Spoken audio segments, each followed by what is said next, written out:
RuneFest 2016, welcome to the Old School reveals of the next 12 months. All right.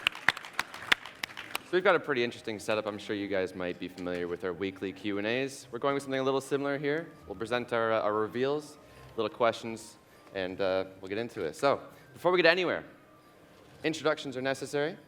On our right, we have Mod Matt K, Senior Product Manager. All right. Up next, we have Mod Kieran. Hello. Junior Developer. Mod Ash, Principal Developer.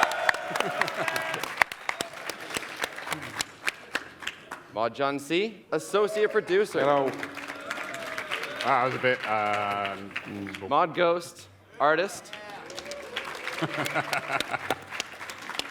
And myself, Mod Archie, Video and Live Streaming Manager.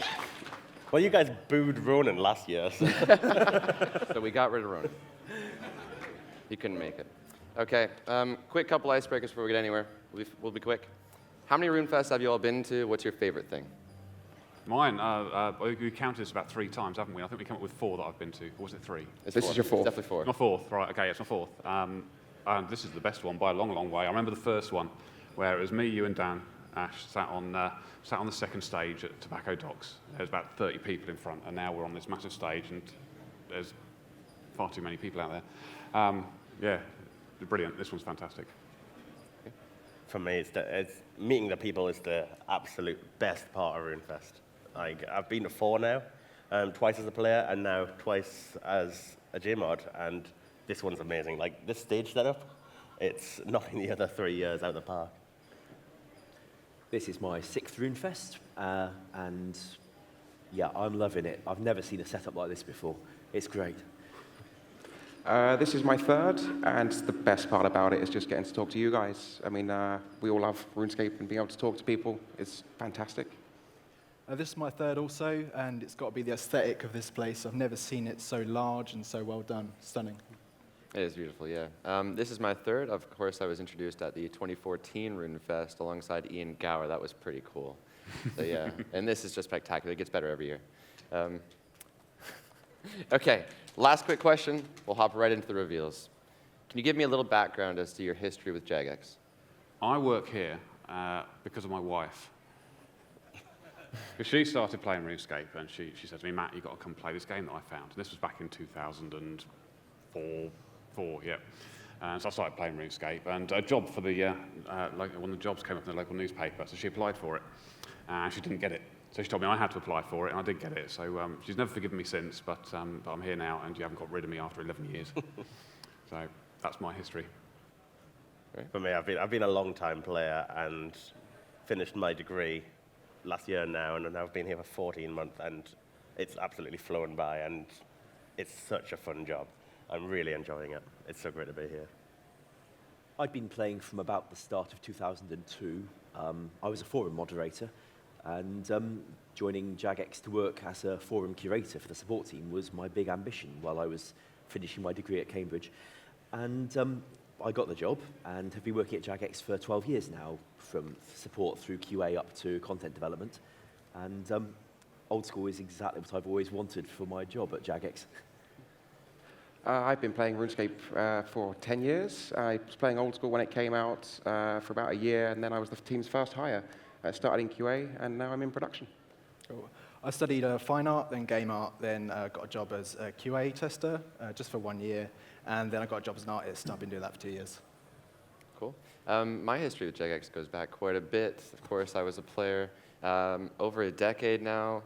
I decided to make a video because I thought, well, that looks like fun, and I made one video, and then it grew from there, and next thing I know, I'm working here. It's just like, wow, that happened really quickly. Yeah. All right, let's head over to Mod Matt K and look back at the last 12 months with Old School. Okay, so first thing we do whenever we do one of these is we look at what happened last year, and I've been given power. Check that out. So last RuneFest, this is what we spoke about. We went through all these things, talking about the skilling content on the new continent, PVM content, PvP content. This is everything that we've done. And as you can see, we have done the vast majority of what we said we'd do last RuneFest.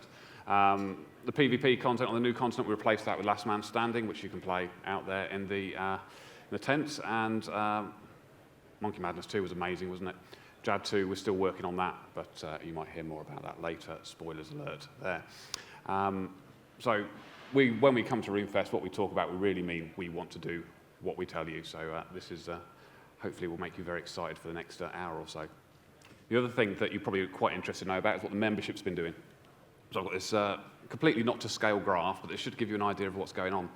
We've seen over the past year membership growing and growing and growing in these 4 big lumps, which all relate to Dead Man mode. Every time we do a Dead Man tournament, membership just rockets up. And of course, when people come in, they play Dead Man, they die, they leave. But what we're seeing is the vast majority of these people are staying in game, playing Old School, and continuing to be part of our community.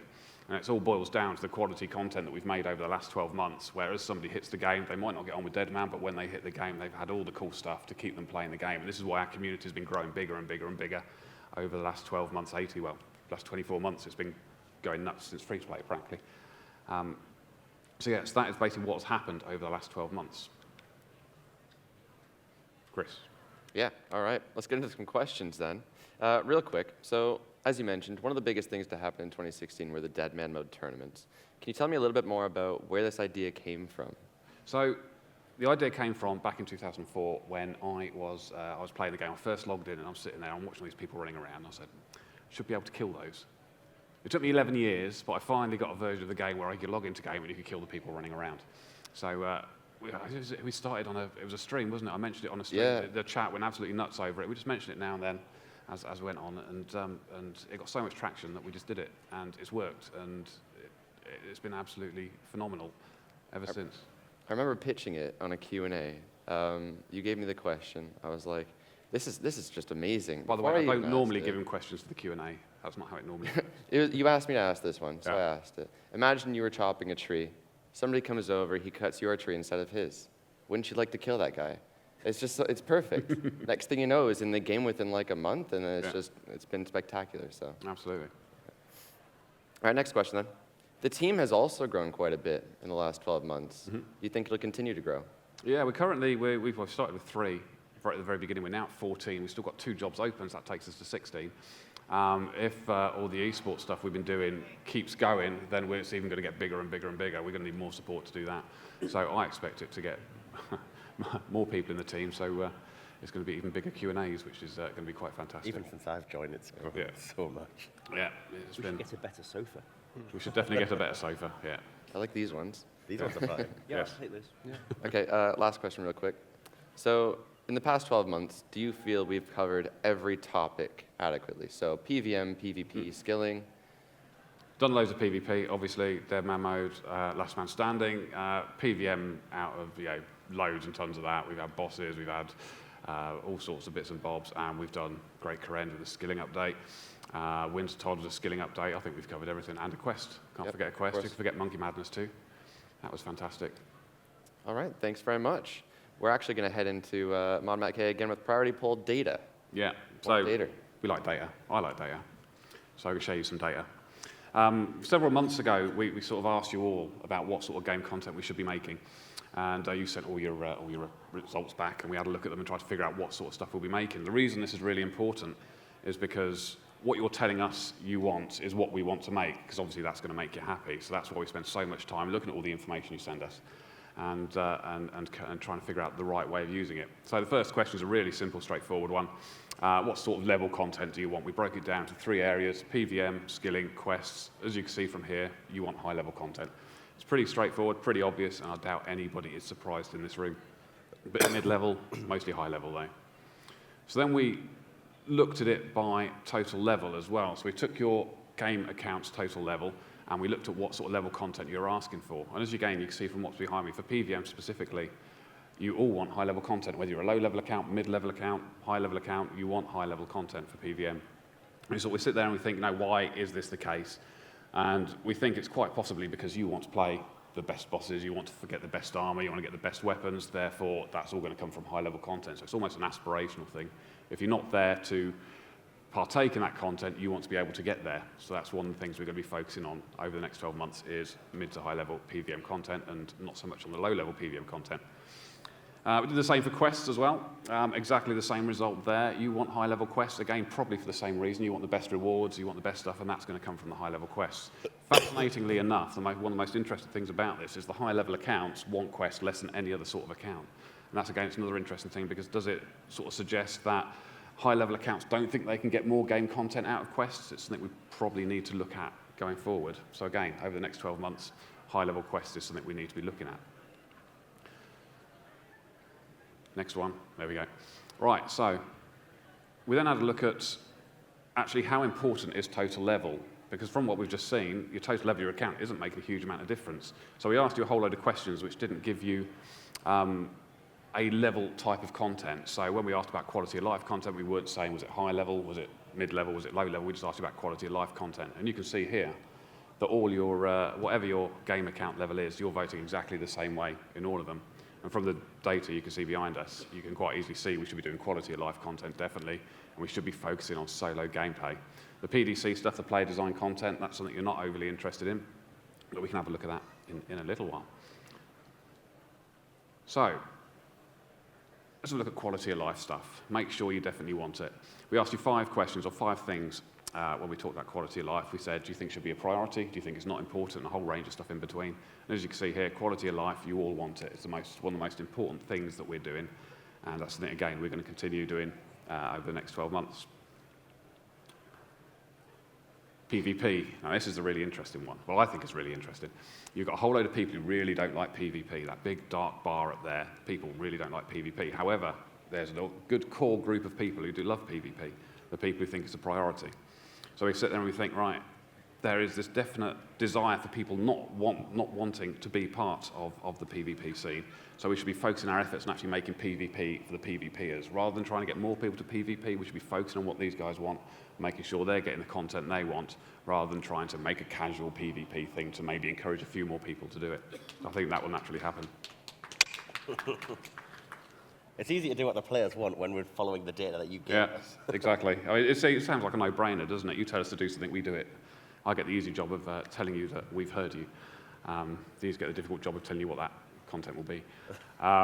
So PDC, again, this is something which you can see here, a lot of you don't think is very important. It's PDC competitions. They've done really quite well in the past for us. You know, Motherlode Mine, Rooftop Agility, that's stuff which has been really quite popular. And it's a really nice thing to do, but from what you're telling us, you don't want us to go out of our way to deliver that for you guys, which is fine, but I still think that what we should be doing is if there's an opportunity to do something, we should be able to seize that opportunity and make sure that we're giving you the opportunity to create your own content. And that's something we want to continue doing, but we're not going to go out of our way and create a PDC competition in May next year or anything. So solo content. This is the sort of the big contentious question about Old School. Is it a solo game? Is it a group game? And in the next 2 slides, we'll find out the answer. You can see here, solo content is something you all want. It's all important to all of you. So we need to make sure that we are delivering on that. And if we look at what you said about group content, double-click there. There we go. So the group content is not anywhere near as important. It's nowhere near as many people saying it should be a priority. However, a lot of you are seeing group content as important, so we need to make sure we're doing group content as well. So solo is the priority, but we have to make sure we're delivering for group content. So I think we've got a couple of slides left, and these are probably the most complicated ones. Sorry. PvP, group or solo content. We're taking it a step deeper now. We're looking at what sort of PvP content you want. So there is a massive, I mean, you can see here, solo PvP, there's very few people who want that. It's this massive, I don't want to go into a PvP solo situation.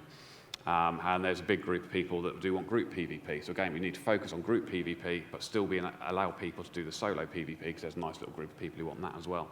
So that is the other thing we'll be working on over the next 12 months. And then PVM. This is quite astounding. Group PVM is the absolute priority for you when it comes to the type of PVM. There's, again, obviously solo PVM people still want, but I think this boils down to mainly the fact that over the last sort of 12, 18 months or so, there's a horse's head over there, hello. Was it unicorn? I can't tell. You all right? Sweet. Where was I? Yes, group content. Yeah, so over the last 12, 18 months, we've done an awful lot of solo bosses, awful lot of solo PVM content. So this is why I think that a lot of you are asking for group PVM content now. Had it have been reversed, we've done a lot of group PVM content recently, then we would probably see the results. Before Zilvar release, everyone was asking for solo. Yeah, absolutely. So Got those axes labeled as PvP. I know. We'll worry about that Just later. calling you out. They're clever. They're fine. You know what we mean. Yeah. So there we go. So what do we take out of all of this? Looking at all the data and the wonderful data that we have from the data warehouse and the data guys who keep doing the data. These are the conclusions we take from it. The higher level content is a priority, but we need to be careful, okay? We shouldn't make it the exclusive focus of what we do in high level content, because we've got to be aware of the people who vote in this survey. And the people who vote in the survey are people like you, who are engaged with the game, who play the game, and therefore you have high level accounts. Now, there are going to be a lot of people who come into the game who've never played the game or return into the game, so we need to be aware of what they want, what they're looking at, and make sure we're delivering content for them as well. But from what you're telling us in the survey, from the people here, the people watching at home, high-level content is what we should focus on for you guys. Quality of life must continue. I don't think that surprises anybody. Quality of life stuff, the weekly updates, the little bits and bobs that we do all the time is what is the mainstay of what Old School is, and we're going to continue doing that. And there is, again, as you can see there, strong desire for PVM and PvP content that supports group gameplay. So even though solo gameplay is something we need to focus on and make sure that solo gameplay is reflected in the content that we make, there has to be group support for that as well. So the people who want to play in groups have the opportunity to do that. Boom. Woo!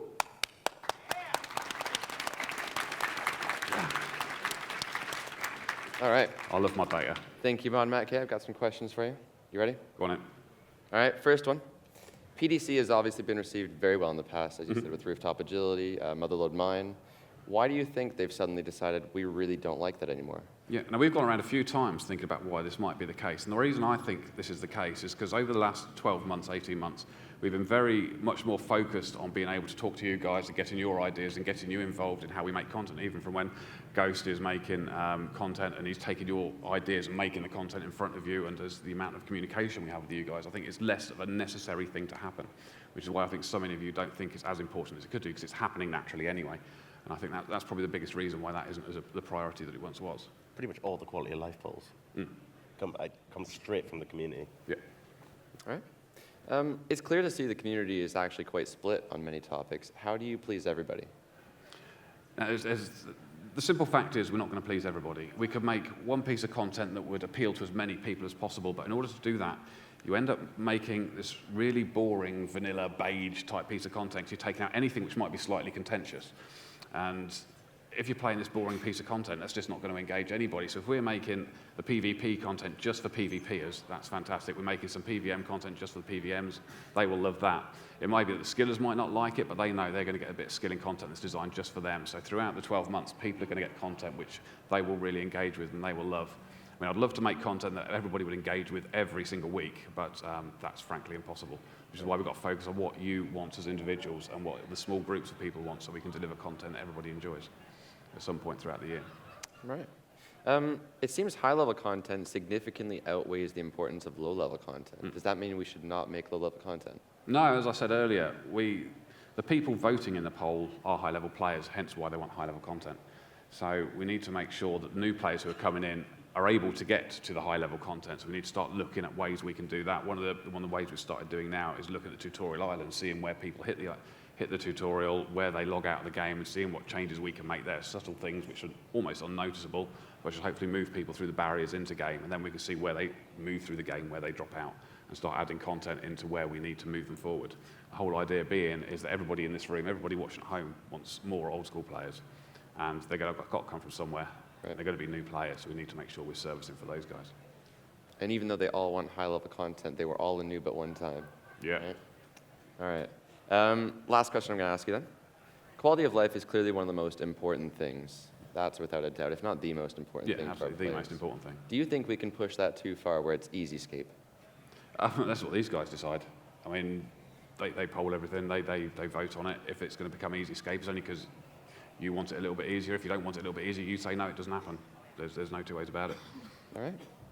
Well, thank you very much, Mod Matt K. Pleasure. Sorry? Thank you, everyone. Yep. Who's next? You next. we're now going to head over to the exciting stuff with Mod Ash and Mod John C. Hang on. Exciting stuff. That was Yeah, I keep it. And raids. All right. Hello. Yes, raids. I'm going to talk to you a bit about Great Current first, and then I'll hand you over to Ash to talk about raids a little more. So you've all seen this map. It's Great Current. We launched it in January. And while we've done our best to give you some content throughout the year to address your concerns with it, we're still getting feedback. You think it's too square, there's a lot of empty space, and it's difficult to navigate. So we're going to change it. Based on this popular design from the community, Mod West has already started working on it. We're going to be reshaping the coastline, removing empty buildings, and start laying the foundations for some expansions towards the west. The first of which is raids. To the southwest of Shazian, you'll be journeying up Mount Kedamortum, traverse its dangers, and you'll find the lost temple of Xeric. And that's where you'll find the entrance to raids. For raiding dungeons, what we want is for you and as many of your friends as you like to be able to put together a party quickly and conveniently and get stuck straight into a randomly generated dungeon that you can explore, get past the challenges and the obstacles, get your way to the final challenge and defeat it, and come back hopefully covered in loot. Now for this, we obviously need a grouping system. Now, you've seen grouping for content in RuneScape before. Take Barbarian Assault in Old School, or some of the other things that have been done for group players in other RuneScape. In Barbarian Assault, you're using scrolls on each other, and it's a little bit unwieldy, really, especially if we wanted to have a bigger party than 5. So what we'd like to do for this is, in fact, something I've been prototyping for a while now, and it's working well enough that I'm comfortable talking about it. We'd like to base it on the chat channels. Now, there's a few advantages to the chat channels. For a start, you can talk to each other through them. That can be rather useful. Secondly, they've got a ranking system already, so you can decide who's, most senior, who's got the authority to put together a party in the first place. And if somebody is being a leech or a general jerk, you can just kick them and get them out your party quickly. So with the chat channels, you're still going to need a way of advertising when you want to put together a party. Now, in the past, we've seen people having to go to the forums, go to other websites, advertise there, keep checking their thread. We've seen people having to stand in the lobby for hours, spamming the yellow text over their heads to tell the world they have a party and people should join it. What we've made is a notice board.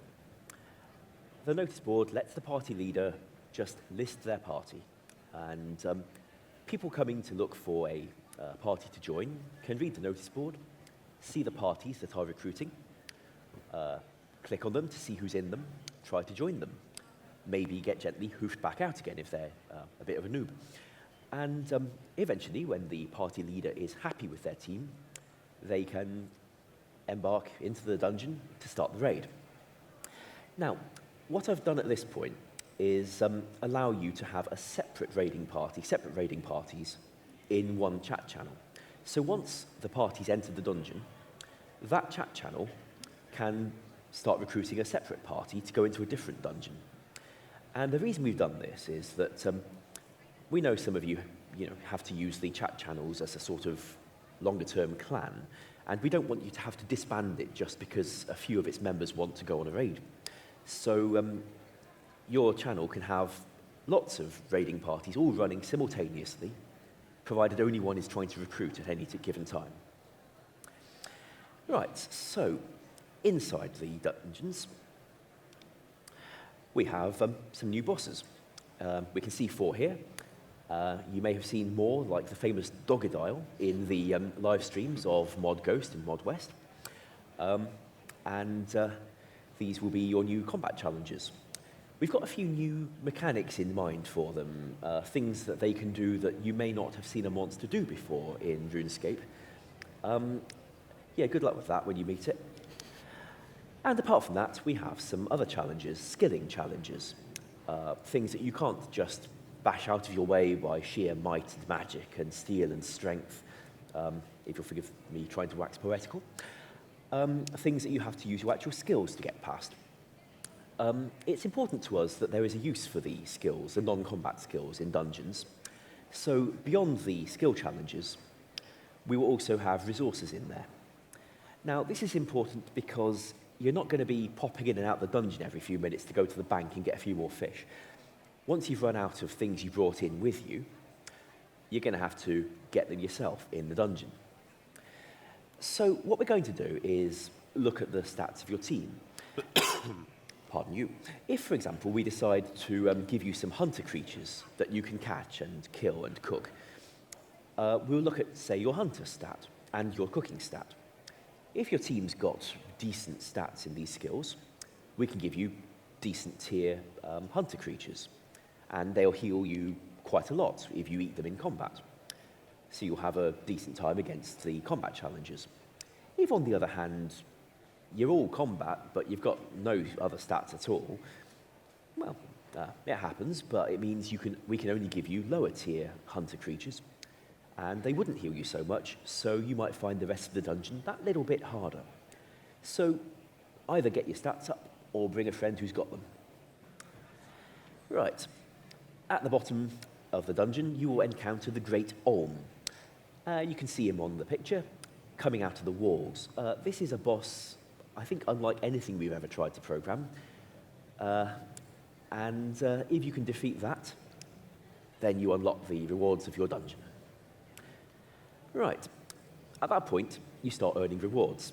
So I should tell you how that's worked out. After all, it needs to be shared around the party. It can't just be the one player who did the most damage to the Great Olm. That would not be fair. So what we're doing is a points-based system. Whenever you do something in the dungeon that helps your party, such as by killing a monster, helping towards a challenge, gathering resources, we will give points. We give the points to you, and we give them to your team. The more points your team has acquired during the raid, the more rewards you will have in the pot that's being shared out. The bigger your own contribution to that is, the more points you have yourself, the bigger your share of the reward pot at the end. Now, this means that if somebody goes in there who's, just standing in the corner alking the entire time while their friends do all the work, they won't be earning any points. So their share of the reward pot will be accordingly 0. And whereas if somebody is the MVP, as we call it, doing all the damage, doing all the challenges, gathering all the resources all by themselves, then they probably earned a bigger share of the rewards, and we will try to reward them accordingly. If you die in there, we'll respawn you inside the dungeon. You'll lose some points of your own points, but you'll be inside the dungeon. You can carry on, try and earn some more points back again to get your share back. Whereas if you just keep dying over and over and over again, you'll probably end up with very few points at the end, and you won't be very well rewarded. So, as usual in RuneScape, do try not to keep dying. In the event that you log out or disconnect or need to go for a bathroom break, as people tell me they do, you should be re-logged into that dungeon if you log back into that world while your raid is still in progress. If, of course, you stay logged out too long and your party just finishes its raid or disbands, then, of course, we'll have to return you to the top of Mount Quidamorton, to the temple, and better luck next time. So a final point about these, the way we're sharing the loot. Since you only earn rewards effectively by doing useful things, it means you can't really be a freeloader, which means that as an iron person, you can still go into a raiding party without any restrictions and raid just as one of the group. Because if you don't do any work, you're not exactly being rewarded for other people's effort. And therefore, we're comfortable sending in iron people without restrictions. Over to John to tell you more about the rewards. Yes, right, rewards. It's why we all PVM, right? So we've been talking to you since, I think, late July about rewards, because we need them to be epic. Raids are going to be huge, and they need some suitably awesome rewards. You've already voted for the new Tier 75 weapons. That's the Kadai Wand and the Elder Maul. We've got new prayers in Rigor, Augury, and Preserve. And you've got some mid-tier equipment in the Dragon Sword and Throwing Axes.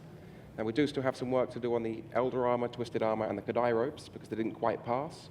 But we'll be continuing those discussions with you soon. Thank you. Woo.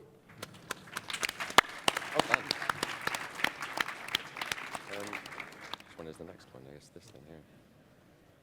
Okay, so I've got some questions for you guys. First things first, why Zaya? Why not go fill up another piece of content existing already that was needing content? Well, it's worth remembering that when we pitched Zaya all those years ago, what we pitched was not just one city with some skilling content in it, but a continent with many things.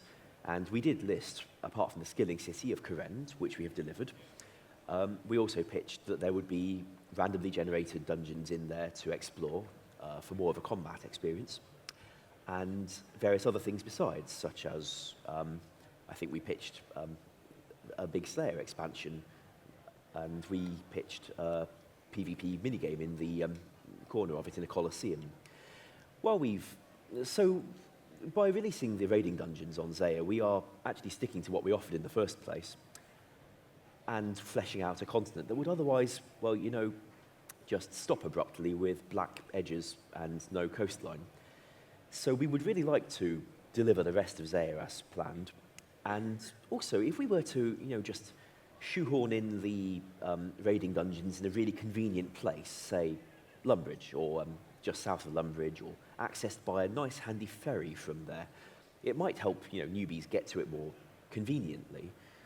But it would also be more of a departure from the nostalgic old areas that people have kind of got used to over the many, many years of RuneScape.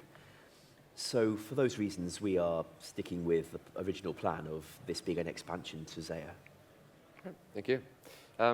Raids will offer the new go-to high-level group PVM content. Really, the only thing that can kind of compare it to is Corporal Beast. Do you think this will take away from that? I don't think so. The gameplay and the experience is extremely different. Also, the Corporeal Beast has, you know, it's got its unique shields. You're not going to get them from raiding dungeons, and people are still going to want those things, I think. Then, also, the way you interact with raids is completely different. There's a lot more to do than just, you know, jump around trying to avoid being hit by a leaping froggy type thing. I'm optimistic that the Corp will retain its appeal and its unique rewards, and raids will offer something that is simply different. Okay. As a solo player, how much of a disadvantage will I be at if I choose not to go in with a party? We're not going to stop you, but we're not going out of our way to guarantee that it's completable for every individual player who goes in there. Of course, you know how it goes. If we tell players, you can't possibly do this without level 110 combat, or you can't possibly do this on your own, it's only a matter of time before Wooks goes and does it on a live stream. So we're not going to try and stop you, and we wish you all the best if you try it. All right, thank you. Can you give a rough idea of just how difficult and how long an average raid might be? It's going to depend to a certain extent on who you take in with you. While we will, of course, try to scale up the challenge, you know, give you more monsters to fight if you've taken a huge army in, and scale them down if you are going in with just your best buddy. We'd like it to be over an hour to get through a decent dungeon. On the other hand, once again, if we say you can't possibly do it in less than 95 minutes, it's just an invitation for somebody, hello again, Wooks, to go and demonstrate they can do it in 35 minutes with a bunch of flowers and a pile of sweets. All right. We've got some really interesting rewards to come from raids. Where do you think this will be the most useful? I think the weapons will be mostly used in PvP, especially the Maul. Like if you go edge PKing and you're a maxed main, it's very sort of centralized around either whip DDS or whip and spec weapon or just AGS, or for the adventurous fewer Darek set. And the Maul's going to bring a new dynamic to that. The Wand, it's going to compete with the Staff of the Dead. It doesn't offer Venom, but it's got other benefits. You're saving inventory space. I think those max mage hybrids will be making use of it. The prayers we'll see everywhere. I mean, being able to boost your stats for 20% longer, that's all of those Slayer tasks that ever gets completed is likely to utilize it. Rigor and Augury are now going to replace Eagle Eye and Mystic Might as the best to use, using any range or any magic. So it's really going to affect the entire game. I just can't wait for the Dragon Sword, honestly. That's my favorite. All right, so is there a story behind raids?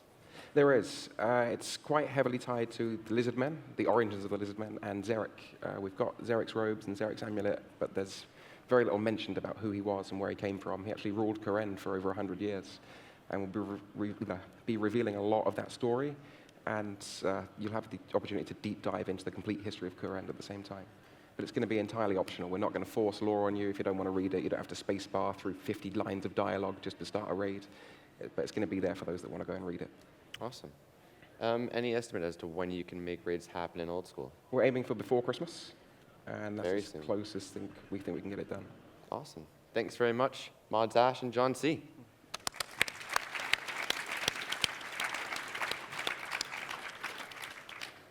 Ooh, this is me. So, yourself. welcome to the Inferno. This isn't the Inferno, this is Jad 2.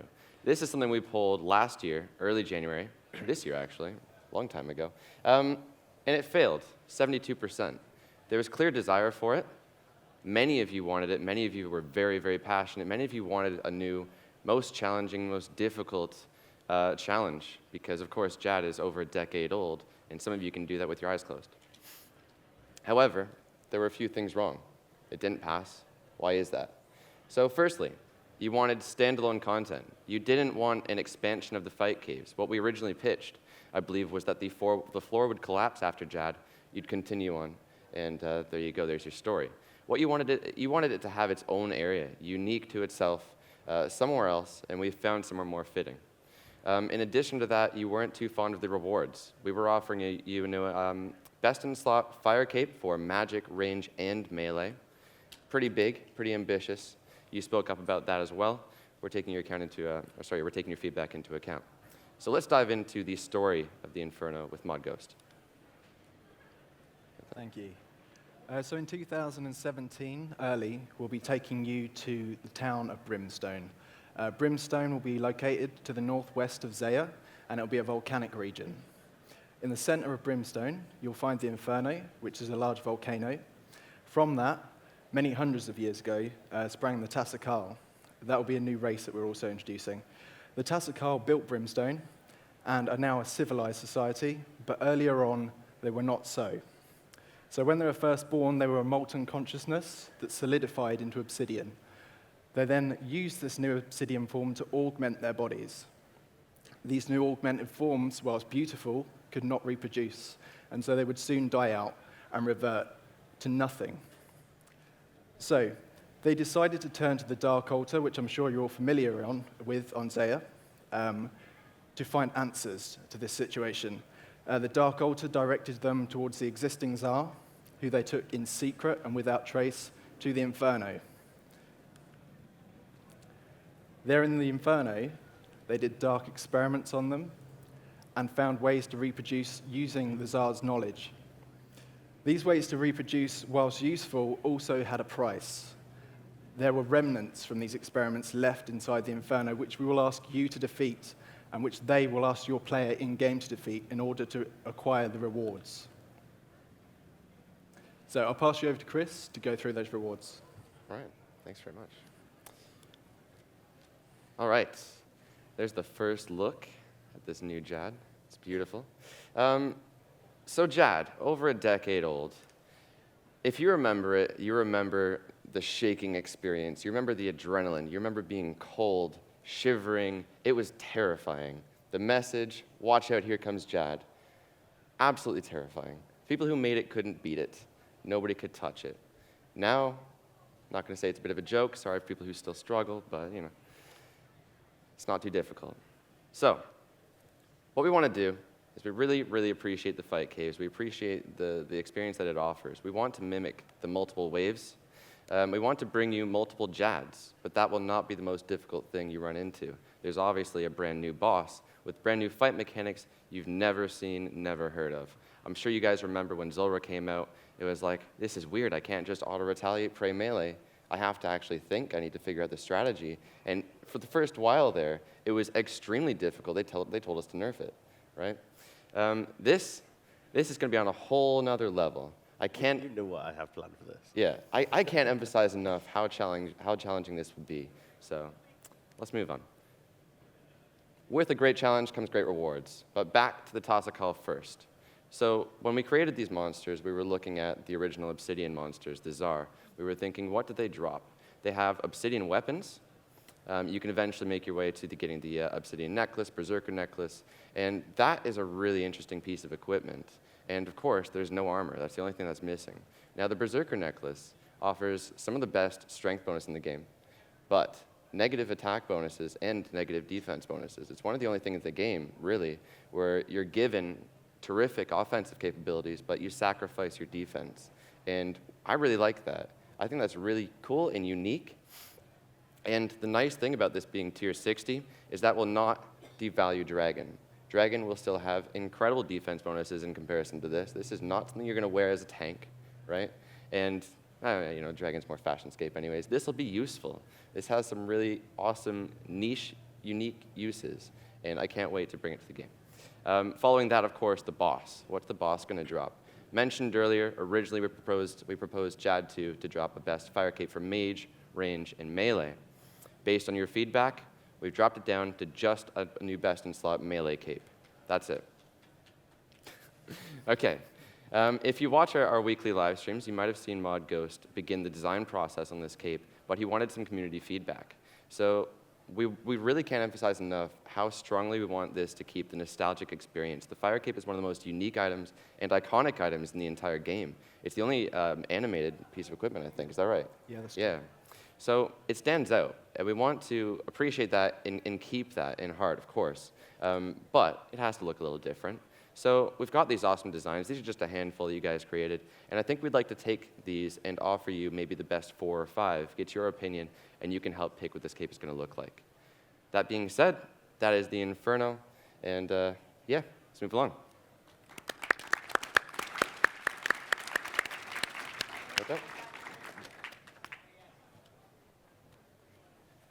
I should also mention, yeah, so I'm asking questions for everybody. I'm not going to ask myself questions. If you have any questions about the Inferno, the entire Q&A next week, that's Thursday, 5 p.m. BST, will be dedicated towards the Inferno and everything RuneFest for that matter. All right, so what we're going to talk about now might be something you've heard of before, and it's something we really want to do in Old School Runescape, and that is Fossil Island. So a long time ago now, over a decade ago, the museum had a big expansion that introduced all the kudos system, and as part of that update, a teaser was added for the Fossil Island, and that is in the form of the canal barge found north of the dig site. And it's been there for a long time now, but they want essentially to build this barge to take you to a new island called Fossil Island, north of Mauritania. Now, in the past, this island was a really bustling place, lots of people lived there, some great creatures, and it got destroyed during the God Wars. And ever since, it's been taken over back again by nature. So, what's taken so long? What's happened to this barge? What should we tell them? I think we're on version 11 now. Let's tell them what happened to the first 10. I think number 1 didn't float. That's a pretty bad design flaw. Number 2, it's actually suffered from feature creep. The senior museum staff actually wanted go faster stripes on the bow and ended up sinking. Number 3 used a new special sealant, but unfortunately it attracted sea monsters. So they replaced that special sealant with another one. Unfortunately, this one attracted icebergs. That's crazy. Number 5 crashed into number 6. That's terrible. 7, it actually just got lost. Number 8 suffered from an accident with some talking anchovies and actually now resides 12 seconds out of phase, but we just don't talk about it. So number 9, they decided, what's a sturdy log? Let's use magic logs. Unfortunately, this meant the boat became sentient, and it actually suffered from depression and ran itself aground on Crando. Now, number 10 was doing okay. Then Mod Reach went near it, and we'll just say no more. Ooh. And then, so number 11, they've decided, let's go back to basics. We've got a new log type called redwood, and they're building this barge out of that. This one's going to work, and it's going to be ready for sometime next year, and they're going to need an adventurer to take you there. Right, so what are you going to find there? It's a totally unique, uncharted environment. As Kieran said, it's been reclaimed by nature. It's not been touched by any kind of living, breathing being for about 250 years. So it's got lava flows flowing out of this volcano right in the center, out into the ocean. There's a swamp, there's a jungle filled with challenges that you're going to have to overcome, and there's even a beach. So as we mentioned, this was actually originally designed all the way back in 2006. And on screen, you can see a little insight into the actual original design document made by ModMaz at the time. And there's a map there, just a rough indication of what the idea was at the time. And obviously, in 2006, the game's changed massively since. And some of the ideas in this design document don't really fit anymore. While we want to take the original concepts, some of the main ideas, one of the ideas was a wyvern crossbow. So part of the island, you will encounter new types of wyvern, and each one would drop a different piece, and you'd be able to build a new crossbow. Now, we don't really have space for crossbows anymore. We've got the Armadale crossbow and all that. So we really need to tailor this design to suit Old School today. Yeah, so content-wise, we'll be looking at offering something across all levels of skills and looking at filling some of the gaps. So we've got Hunter. At the minute, you go from level 1 to level 20 at the same place. We're looking to change that, give you some low-level Hunter content, and there's nothing at the top either. So we're going to give you some high-level Hunter content. We want to do something for mining. We've got new Wyvern races, so it's going to bring combat, slayer, and prayer challenges there. We're looking to do some agility as well. It's a totally unique, uncharted environment, so why not have an agility course? Have the cliffs that you can scale down. That's from the original design document. I'm actually really looking forward to those. So players keep mentioning that. When we mention a new skill, players say they want to fill in gaps in existing skills, and we have lots of gaps, and this content will really cater to that a lot. Like low-level hunter, high-level hunter, we can fill those gaps, and this will be perfect for that.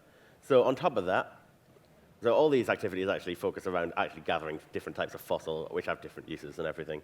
And for that, we want to add a new POH room.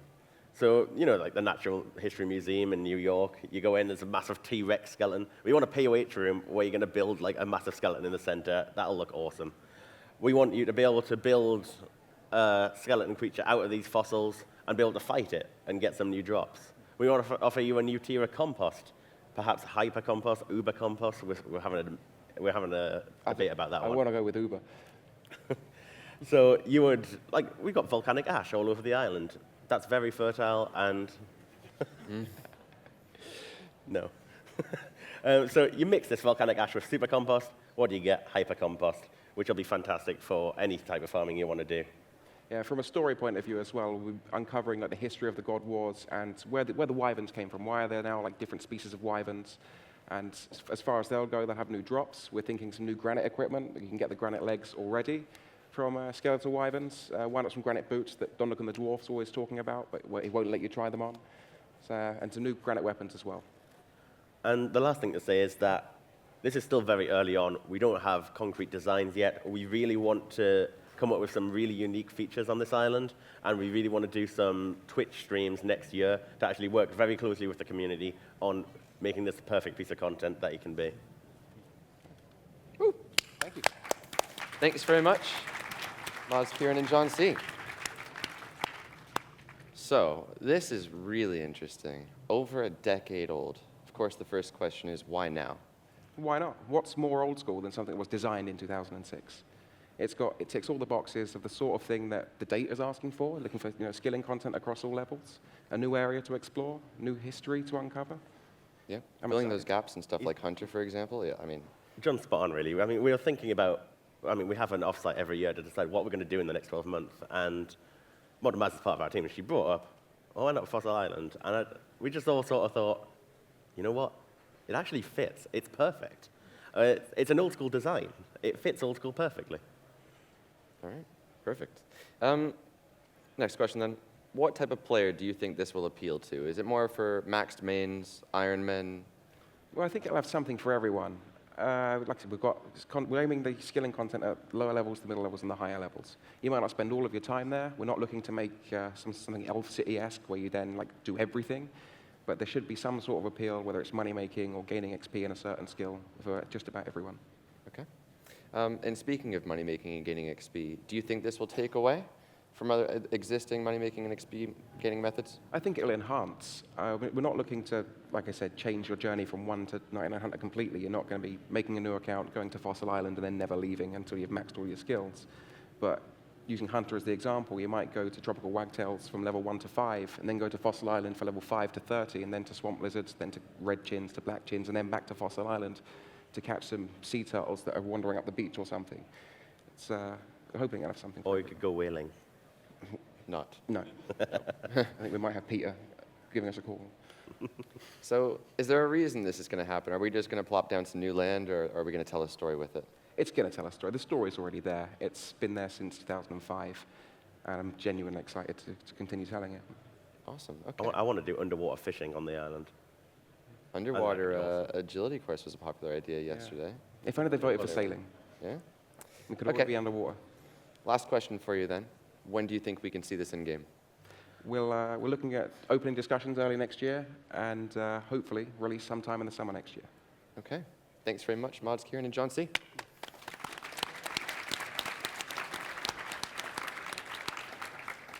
And so now we move on to our final presentation with Mod Ash and the new Troll Quest.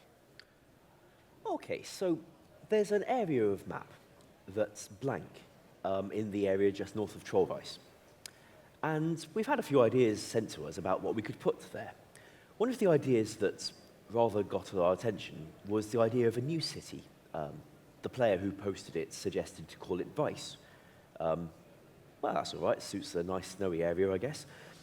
And what we'd like to offer is a quest where you unlock access to that city, rather than just plonking down a city and saying, look, you can go in there now, make you earn it and give you its story, and you have to earn the friendship of the trolls that live there.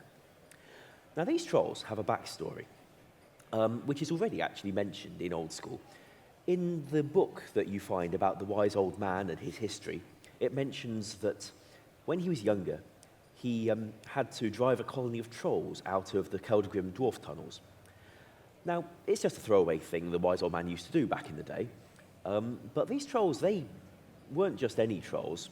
They actually cared about it. They didn't like being driven out. They lost relatives in all that. And, well, they settled in a relatively safe land to the north, away from these annoying dwarves and their human mage friend, whom they now hate. Well, they've now settled there, and they've developed some new fire-making technology.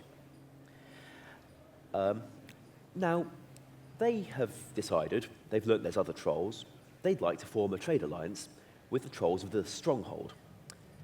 And they'd like to have an exchange of ambassadors, so that they can maybe set up a trade route. Who better for the trolls of the Stronghold to have as their new ambassador than My Arm, the troll you helped a long time ago in My Arm's big adventure. You led him to foreign parts, he met new tribes, he came back with useful stuff for his clan. Obviously, he should be their ambassador. Of course, you may also remember he's a complete and utter numpty, and therefore he's going to need a bit of help for anyone to make friends with My Arm. It's a working title. We don't have to use that, but making friends with My Arm seems like a marvellous idea. Right, so My Arm, he's going to need your help. You're going to need to help him get there. He can't climb the cliffs. You'll need to help him solve that. You're not going to be able to convince the guards of the City of Vice that you are, a troll ambassador yourself. And if you try to explain to them, I'm here for My Arm. I'm here with a message from My Arm. They might think you're an idiot. So you're going to have to find your own way in, then find a way to get My Arm in there, and finally introduce him to the chieftain. Unfortunately, My Arm is indeed really stupid and also a bit racist. So he's somehow going to cause offence up there. And he will be challenged to prove his friendship by defeating the nemesis of this tribe. He must kill for them the wise old man. Now, as you can imagine, the wise old man may not cooperate with a plan quite like that. So you've clearly got quite a challenge on your hands here to, help make friends with My Arm, help establish the trade link, unlock the troll technology for yourself, and maybe, just maybe, you can help My Arm finally find love. Anyway, thank you.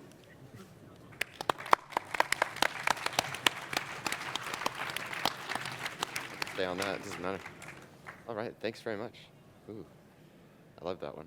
A few questions for you. Would you I thought mind? there might be after a title like that.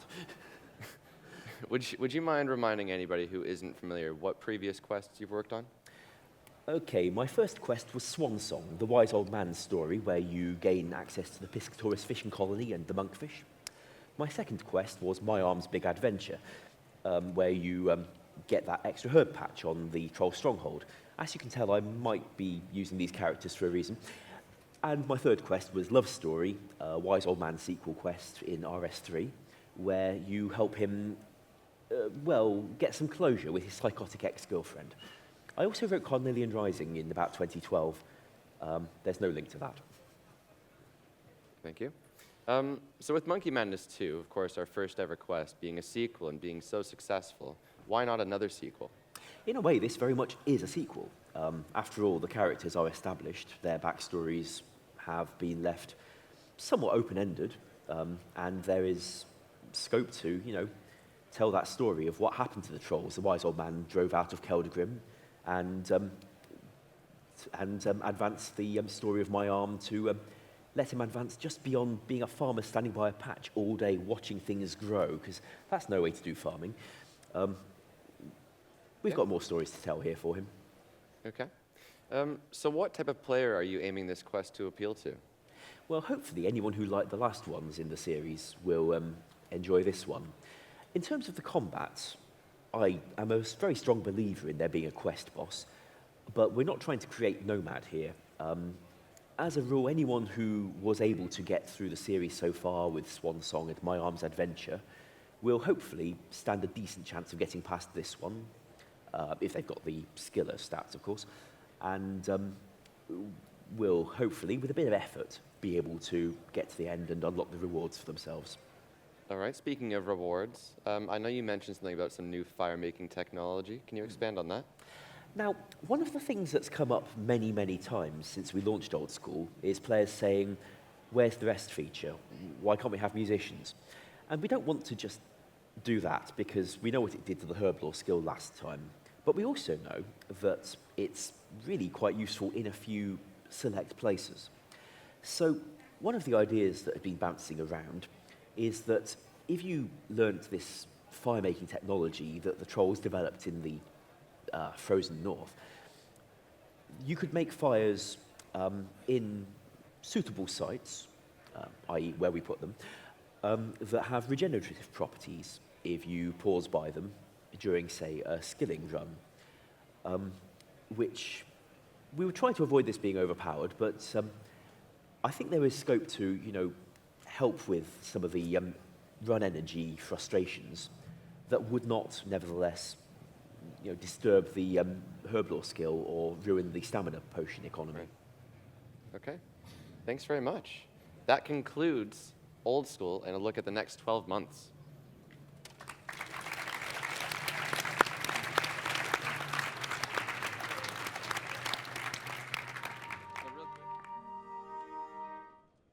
And stop that, awesome.